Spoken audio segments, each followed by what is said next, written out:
Amigos de Tiempo Vital, muy buenos días. Yo soy Miguel Ángel Salino y desde los estudios de Radio Vital, siempre por los 91.1 FM desde Lima para el Perú y el mundo, los saludamos, les damos la bienvenida como cada sábado. Y hoy vamos a conversar de lo que significa en el Perú la situación en estos momentos de las MIPES. Tengo el gusto de contar con la presencia el día de hoy con Daniel Hermosa Negreiros, él es presidente de MIPES Unidas del Perú. Ya lo tuvimos el año pasado en octubre, me parece, así que Daniel, siempre es un gusto tenerte para hablar de los temas que nos gustan, particularmente y sobre todo por el impacto que ha tenido este pronunciamiento del alza del salario mínimo en toda la estructura financiera, económica, que ustedes habían proyectado para este año. Así que Daniel, como siempre, un gusto verte, bienvenido. Gracias, Miguel Ángel. Aquí nosotros, primero, muy entusiasmados y contentos siempre de empezar el año haciendo el trabajo que le toca a un dirigente, ¿no? Que es justamente señalar lo que nos preocupa al sector de la micro y pequeña empresa. Y has tocado obviamente un tema importante, que es el regalo navideño y de fin de año que nos dio la señora Boluarte del incremento del mínimo vital. Permíteme, solamente para ponernos en contexto, hablábamos la última vez que nos vimos precisamente aquí en los estudios de Tiempo Vital, lo que significaba la existencia para la economía del país de las MIPES. Representan ustedes el 99% del tejido empresarial de todo el país. Ustedes representan además el 89% del empleo privado en el país y ustedes representan además en general el 61% de todos los empleos de la nación a nivel nacional. ¿Estoy en lo correcto? Así es. No he podido, es un tema que también lo vamos a conversar, contrastar las cifras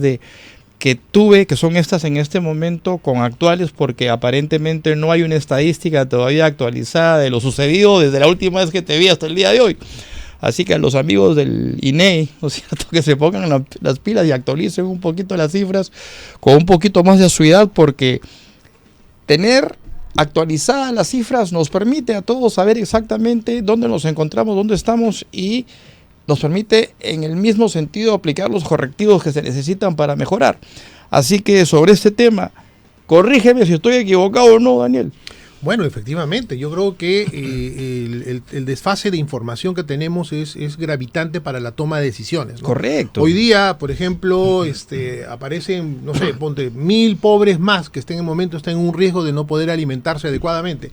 Esos 1.000 peruanos recién se van a ver reflejados en el mes de marzo, cuando saquen las cifras el Instituto Nacional de Estadística. De aquí a 2 meses. Así es, 2 meses y más. 2 meses Entonces, y más, claro. Requerimos, estamos en una crisis y lo que necesitamos es tener a tiempo real lo que significa a tiempo vital, justamente. Precisamente. Así es, precisamente, ¿no? Para poder tomar decisiones, saber en qué lados tengo que invertir, qué regiones en este momento requieren un mejor esfuerzo del Estado para la alimentación popular. No puede ser que, ponte que estos 1.000 peruanos estén en Huancavelica. Recién el ministro de Inclusión Social o el de Salud sabrá en el mes de marzo que han aparecido 1.000 pobres más en Huancavelica. Increíble. Entonces no puede ser, eso a nosotros nos parece increíble. Y obviamente es un esfuerzo que tienen que tener los funcionarios públicos, no solamente del Instituto Nacional de Estadística, que es el que procesa la información que le da el MINSA, que le da el MIDIS, que le da todas las fuentes de información, ¿no? Inclusive, obviamente, la SBS y todas las fuentes de información que ellos tienen. Claro. En el caso de la delincuencia, el Ministerio del Interior, el Ministerio de Salud por el número de muertos por bala, por cuchillo, toda esa información lamentablemente se consolida y se presenta después de 3 meses o cada 3 meses. Totalmente desfasado para efectos de incluso hacer una proyección de orden financiero para lo que significa tu negocio. Y por supuesto, porque fíjate, si por ejemplo nosotros tuviéramos la medición de la mortandad, no hablemos pues de manera, digamos, cada mes, que lo tengamos pues cada 15 días, cada 20 días tengamos la información de la mortandad empresarial y de qué sectores están desapareciendo, yo automáticamente pongo al Ministerio de Producción y al Ministerio de Economía, oye, hay que aplicar una medida contra este ciclo que se está presentando. Ayer conversaba con Abel Dongo, un dirigente muy importante de Arequipa, de la industria de gráfica, y él me señalaba, desde el 2019 a la fecha ha desaparecido el 40% de las empresas gráficas en el Perú. 40%. 40%. Y él me decía que ese 40% hay también un sector que se ha reconvertido, o sea, no es que ha quebrado, pero hay un sector muy importante de este gráfico que ha quebrado, que ha tenido que cerrar. Y lo que me señalaba era un tema dramático. Por ejemplo, él me decía, yo compré una máquina, esas imprentas de 4 colores en una sola pasada, ¿cierto? Que le había costado $80,000. Hoy día no se la quieren ni llevar de su imprenta. O sea, todo ese capital que él invirtió en su momento, hoy día ni siquiera se lo quieren llevar regalado. Entonces, ese sector es un sector que está enfrentando una situación bastante dramática. La pregunta es, ¿está haciendo algo el Estado para facilitar la salida del mercado? ¿Está presentando un plan de reconversión empresarial? ¿Les está dando un bono de chatarreo industrial tal manera que puedan, ¿no? Siquiera con ese bono, pagar los impuestos para comprar otro tipo de máquina? Eso simplemente se trata de creatividad y de compromiso, de empatía. Pero es obvio que todo esto va acompañado primero, uno, por la información y dos, por la, que los funcionarios públicos reaccionen. Y si no hay liderazgo en un país como estamos viviendo el día de hoy, es obvio que las decisiones no se van a tomar, ¿no? Hablando de liderazgo, el día de ayer, me parece, ustedes como gremios han emitido un comunicado exigiéndole al gobierno ciertas medidas, entre ellas ocuparse del tema de seguridad, el tema de la extorsión, Petroperú, el tema de Petroperú, el tema del agro. Es decir, el comunicado abarca una serie de sectores, digamos, poco habitual, digamos, de un gremio como el suyo, pero que tiene cierto sentido y tiene cierta consistencia en el sentido que ustedes están tocando sectores productivos del país que están golpeados por una falta de liderazgo y una ausencia total de estrategia de cara al futuro. Bueno, lamentablemente pues tenemos un gobierno en este momento que no tiene claridad de lo que significa el gobernar. El gobernar es articular todos los sectores. No puede ser pues que la presidenta esté enfocada en que se le dé más plata para tal o cual cosa, construir. Está bien, eso es una parte del gobierno. Por eso es que los gremios empresariales tenemos que comenzar a llamar la atención para que también vean las otras cosas, ¿cierto? ¿Ustedes han tenido algún acercamiento con el MEF? Ministerio de Economía y Finanzas. Mira, hay gremios, bueno, de todos los gremios que hemos firmado este comunicado que ha salido el día de ayer. ¿Cuántos gremios son? Como 40. Son más de 40. Sí. Realmente son muchos más gremios, sí, ¿no? Porque, pues, por ejemplo, MIPES Unidas representa más de 25 gremios a nivel nacional. O sea, nuestra marca, nuestro logo, nuestra institución representa un conglomerado de micros y pequeños, por supuesto. En representación del conglomerado. Así es. O sea que estamos hablando de miles de empresas que lo que están haciendo es llamar la atención al gobierno para que implemente medidas que ayuden a enfrentar este año, no solamente por un tema económico, que la reactivación está muy lenta, sino también que estamos enfrentando un año preelectoral, ¿no? Y esa fiesta que nosotros la estamos calificando como una moledora de carne, porque con más de 6,000 candidatos al Congreso, con más de 40 candidatos a la presidencia, realmente vamos a pasar una situación bien complicada, y esa inestabilidad va a traer como consecuencia que las inversiones se paralicen, y no las grandotas, sino todas las inversiones, hasta el más pequeñito, ¿no? Dice, oye, voy a invertir, pero ¿y si gana un comunista? O si llega un loco, o sea, realmente no sabemos hacia dónde ir, y eso paraliza y enfría las inversiones. Sí, pues si entramos a un año preelectoral, como tú bien dices, con un crecimiento máximo de 3.2%, es lo que se ha sabido en diciembre de este año, entonces la verdad que es poco alentador, es decir, siempre el año preelectoral genera una merma siempre en el crecimiento del país, es histórico, o sea, no estoy diciendo nada que no haya sucedido antes. Ya ha sucedido antes. Así que entramos con 3.2, ¿qué perspectivas ves tú sobre ese tema? Con un 3.2 no generamos la cantidad de empleo para que nuestros jóvenes tengan la oportunidad de trabajar. Sí, pues cada año ingresa una cantidad. Y eso a nosotros nos genera una gran frustración. Y aparte esta idea descabellada descabellada en el sentido de que en esas circunstancias plantear el aumento del salario mínimo es hasta antitécnico. no solamente antitécnico, sino que no guarda coherencia con el esfuerzo que hace el Estado por articular el crecimiento del país, ¿no? Porque no solamente está de la mano del sector privado, sino también del sector público, pero el sector público tiene a su vez un ingrediente adicional. Tiene que dar la garantía y la seguridad al inversionista que va a poner el dinero y las reglas del juego, y no solamente hablamos de reglas del juego legales, sino el tema del manejo del Estado va a ser de tal manera de que no va a haber problemas para estas inversiones. Mira lo que está pasando en el sector minero, Tía María, y el Conga y otras tantas que hasta el día de hoy no se solucionan. Pero mira, yéndome al sector privado, eso es una medida que incluso desalienta los procesos de formalización, es decir, tienes 80% de informalidad en el país y con una medida de este tipo donde las empresas ya están ajustadas de su presupuesto, le generas un adicional que no tenían previsto, sumados además a otros rubros en los que se está invirtiendo mucho más que antes, como son el tema de seguridad y demás. Entonces, mi percepción antitécnica parte de esta circunstancia, es decir, lejos de alentar la formalización, están ahuyentando a las empresas a formalizarse. Lo que pasa es que la visión del gobierno probablemente esté enfocada en las grandes cifras, ¿no? Hemos bajado la inflación y bueno, sí, pero ¿a costas de qué han bajado la inflación? Sí, pues, a costa de sacarnos la plata del bolsillo para no poder consumir. Sí, bajar la inflación, pero habiendo déficit fiscal, entonces tampoco estamos hablando de un criterio, digamos, técnico que te diga estamos bien por estas razones. No, señor, no es así. Ya, pero el tema para nosotros como sector microempresarial, micro y pequeño, es que el gobierno no está mirando las cifras de abajo. Claro. La de pobreza, la de desempleo, la de migración, ¿no? El millón de peruanos que se han ido y no han vuelto, ¿no? Entonces, si tú comienzas a mirar estas cifras abajo, las que está viviendo el día a día, el robo, la inversión, como dices tú, en seguridad, los créditos que no llegan, ¿cómo es posible que solamente el año pasado, ¿no?, hayan tenido 20% de las MIPES hayan podido acceder a un préstamo formal? Estás hablando de 20%, estás hablando de 600.000 MIPES, y las 2 millones de MIPES que no han accedido, ¿a dónde han ido a pedir plata?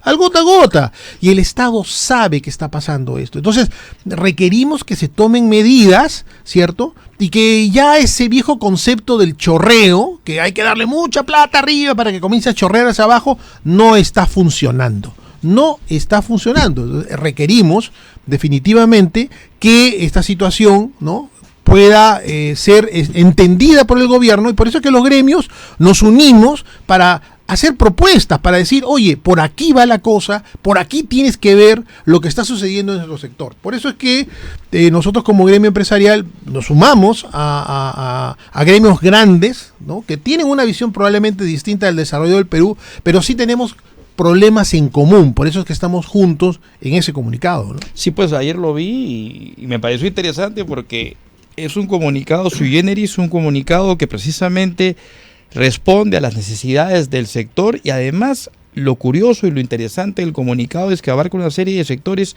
que normalmente pues no los esperas encontrar en un comunicado de un gremio como el de ustedes. Por ejemplo, el tema de Petroperú, que ustedes ponen ahí y establecen la cifra de deuda que arrejaba Petroperú el año pasado, que eran como 700 millones de dólares. Entonces, ¿cómo explicas tú que se preocupen más en una empresa que no está generando ningún tipo de beneficio para el país cuando ustedes constituyen una plataforma que sostiene al país? Bueno, mira, nosotros estamos viendo, como te decía al comienzo, que el Estado o este gobierno en particular tiene una visión muy sectorial de cómo solucionar el problema del país, ¿no?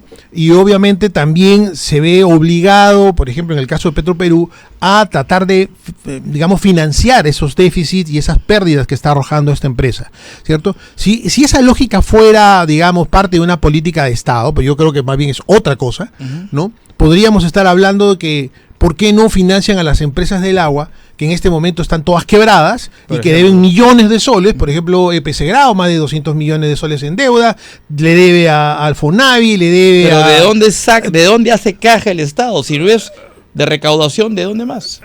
Pero vamos al hecho de que hay empresas que son relevantes para la vida diaria del ciudadano. Necesarias. Agua es un tema de vida, sí, pues, ¿cierto? Entonces, ahí el Estado sí no tiene ningún interés en solucionar los problemas de deuda, porque son deudas internas, porque esa deuda que tienen estas empresas del agua en todo el país es a los empresarios privados. Plantas desalinizadoras de agua, hace rato.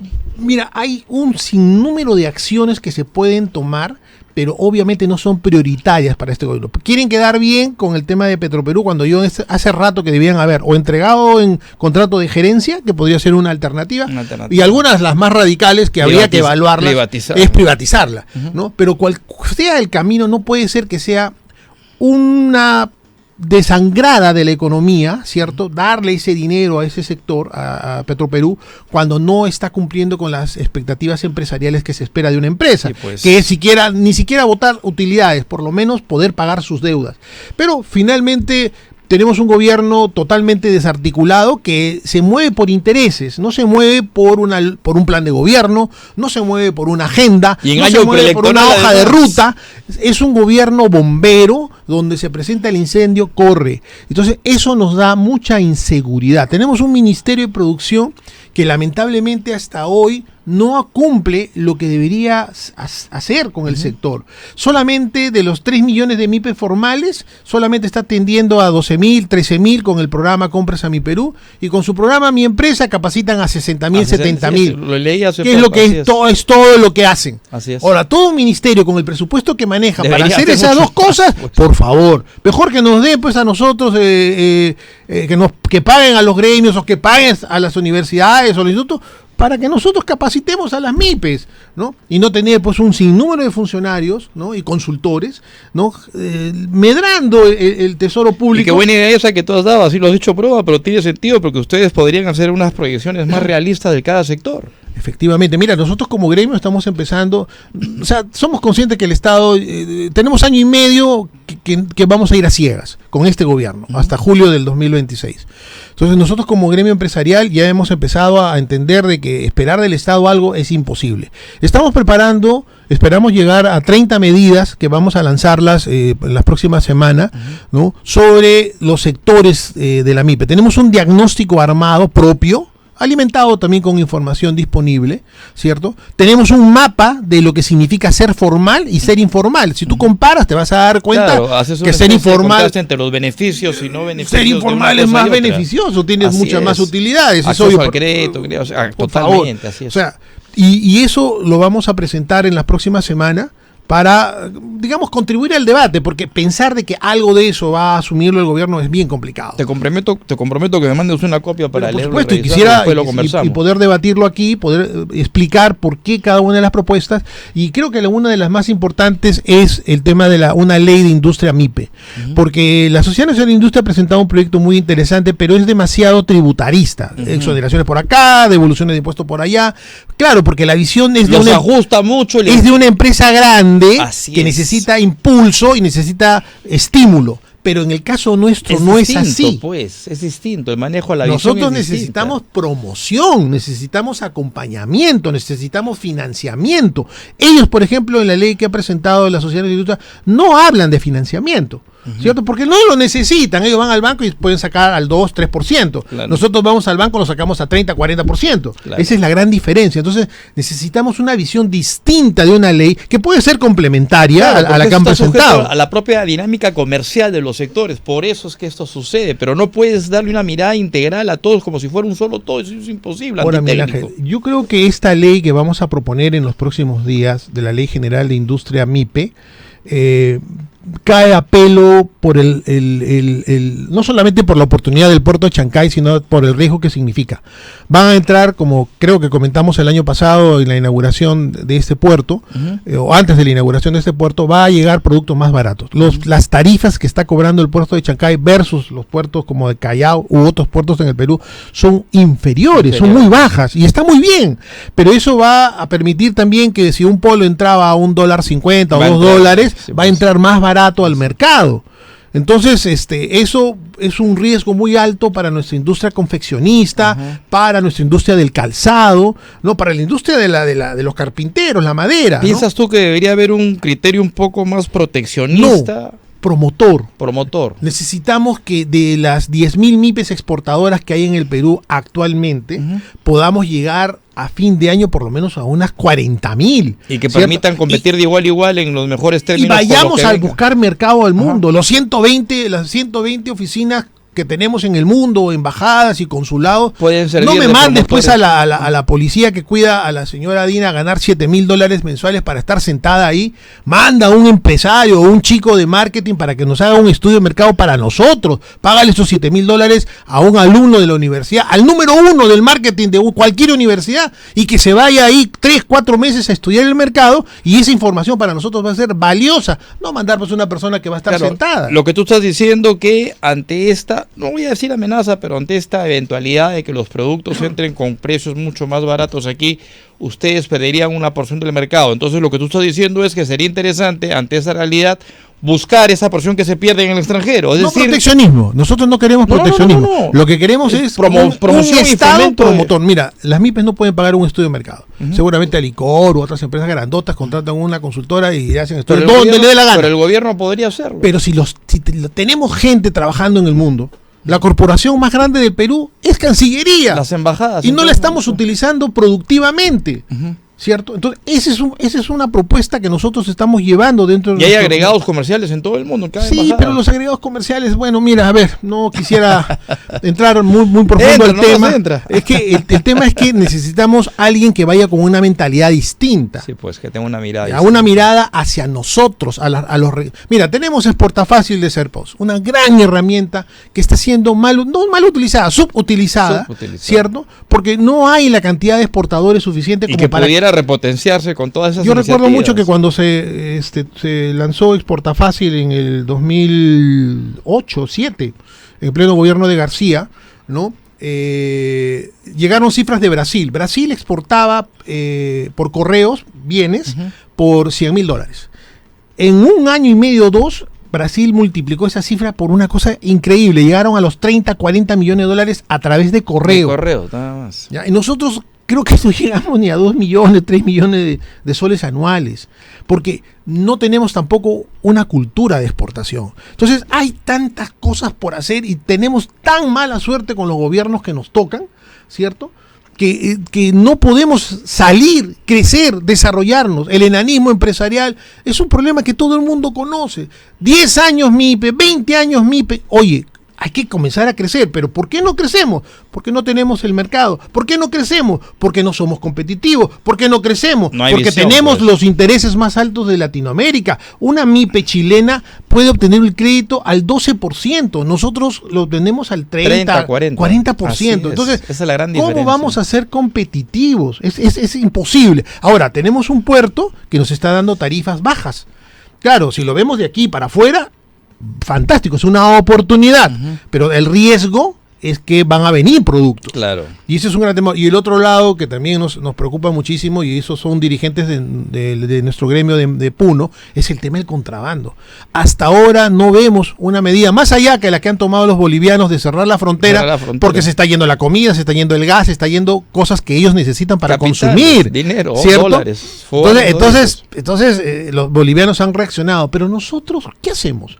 Y nosotros le hemos propuesto no solamente con un tema que afecta a la industria, sino también un tema que provee a la delincuencia las fronteras, estas fronteras hiperabiertas que tenemos, ¿cierto? Que no solamente entran productos, sino también armas, pertrechos, y entran delincuentes, ¿no? Daniel, nos quedan pocos minutos. Quería preguntarte sobre la perspectiva y la visión del agro que ustedes han incluido en el comunicado. ¿A qué se refieren con repotenciar el agro? ¿De qué manera ustedes ven el futuro del agro a partir del comunicado que han emitido el Bueno, día mira, yo creo que una de las normas que sirvió muchísimo para repotenciar el agro y que fue lamentablemente golpeada por el gobierno de Sagasti, creo que se va a retomar ese tema, yo creo que es muy importante. Y en segundo lugar, el tema del desarrollo, mira lo que está pasando en Piura, ¿no? Con el tema del agua. la urgencia hídrica. La agencia hídrica. Entonces necesitamos que, no digo que la política que tiene en general el Estado con relación al tema del agro sea una política mala.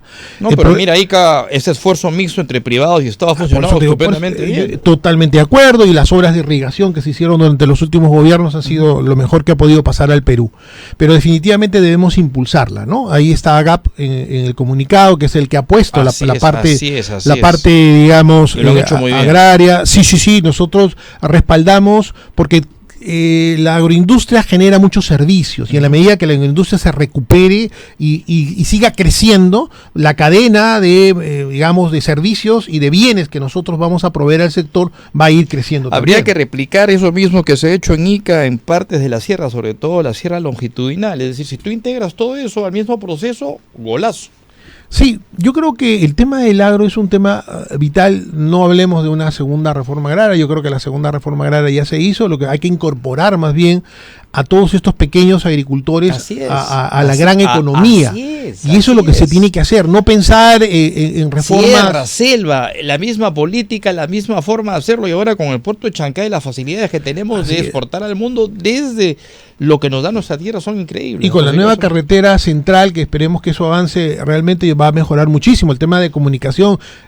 Nuestro país es maravilloso, tiene unos paisajes, pero necesitamos carreteras. Ferroviario, además, es decir, yo creo que de a pocos el Perú está despertando y de a pocos nos estamos dando cuenta de lo que significa el Perú como país. Es decir, tenemos posibilidades impresionantes de hacer viable este país. Lo que pasa es que falta decisión, liderazgo y además, ¿sabes qué pasa? Darle a la gente correcta la administración del país. Este país en las manos correctas es otra cosa. Es algo que yo siempre le digo al sector, a nuestro sector de la micro y pequeña empresa.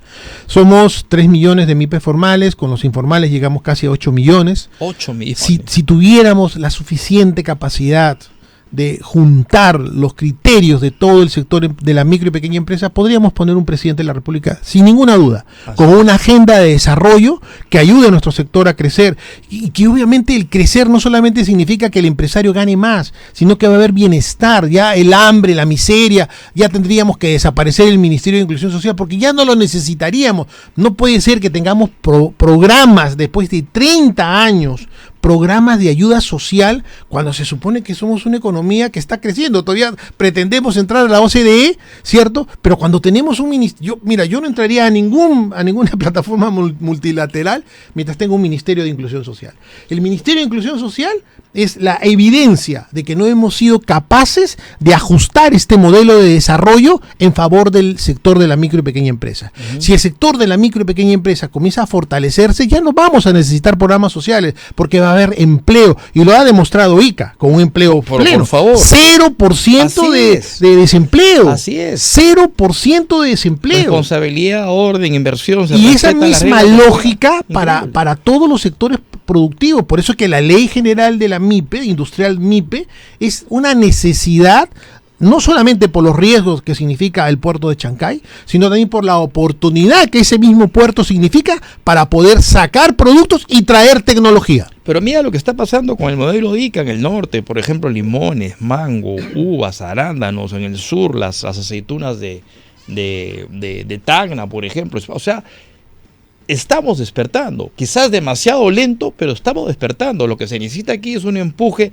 que tendrá que venir pues de mentes especializadas, técnicamente formadas para darle el empuje que esto necesita. Yo creo que eso está en las manos equivocadas. Lo que pasa es que tenemos un Estado desarticulado. Si con esa visión que tú tienes, y creo que comparto y tenemos nosotros, es que si está corriendo el Ministerio de Transporte, viendo el tema del tren, viendo el tema de la carretera, el Ministerio de Producción debería estar corriendo de manera paralela y diciendo, ya, va a haber acá esto, entonces vamos fomentando este sector de acá. El Ministerio de Agricultura igual, pero están desarticulados. Articula su esfuerzo. ¿Y sabes cuál es el problema? Que tienen diferentes jefes, porque no son gente de este gobierno, son parte de las cuotas de poder que cada partido político ha puesto en el gobierno. Entonces no obedecen a una estructura única, no hay articulación.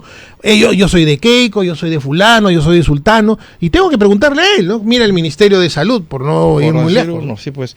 Daniel, se nos acabó el tiempo, siempre es un gusto hablar contigo, te comprometo para una próxima oportunidad y te comprometo además que me hagas llegar este proyecto que vas a hacerle llegar al Ejecutivo para analizarlo, leerlo y después conversarlo aquí en cabina. Así que un gustazo, lo mejor para ti este año que comienza, para los agremiados, para la gente que tú representas, el mejor de los éxitos de este año y ojalá que las cosas mejoren. Muchas gracias, Miguel Ángel, y bueno, te acepto la invitación y por supuesto tenemos llegar las 30 propuestas para el desarrollo de la MIPE, que esperemos que sirva también como insumo para los planes de gobierno que tienen que hacerse prepararse sí o sí para enfrentar las próximas elecciones del 2026. Amigos, ha sido Daniel Hermosa Negreiros, ya lo escucharon, presidente de MIPES Unidas del Perú, y seguramente lo tendremos aquí en el corto tiempo. No se muevan de ahí, volvemos después de una pausa.